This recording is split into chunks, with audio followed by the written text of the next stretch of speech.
second down and 2. High school football players get hit hundreds of times a season.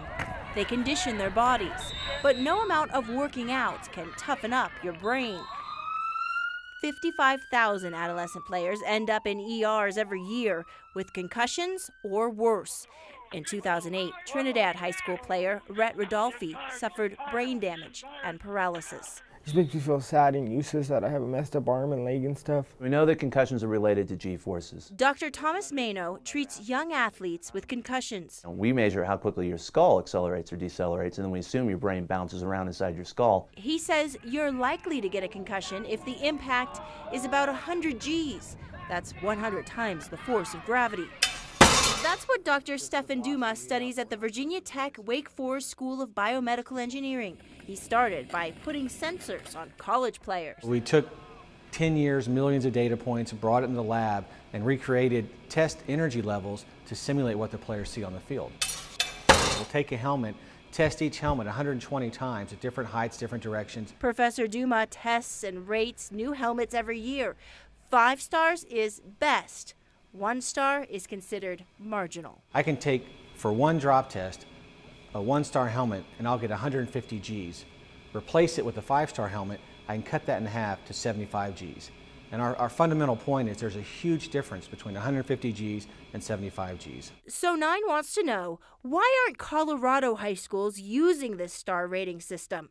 And are there any districts putting players in this helmet, the Adams A2000 Pro Elite, which had test ratings so poor it got 0 stars? We don't think anybody should ever wear that helmet and play football, especially at the high school level. Nine Wants to Know used public records laws to obtain helmet information from Colorado school districts. X of the 179 districts complied. Like 10-ish schools said that they still use some Adams A2000s, and more districts continue to use 1- or 2-star helmets considered marginal or just adequate. What kind of research do your high school coaches do about helmets before they... High school coaches don't do research. The Colorado High School Activities Association, known as CHASA, regulates interscholastic sports. But CHASA's commissioner says he's never seen this Virginia Tech research. Any equipment on the market, there's good, better, and best. I don't know what those standards are. What is your responsibility to make sure that your kids are in the best helmets possible?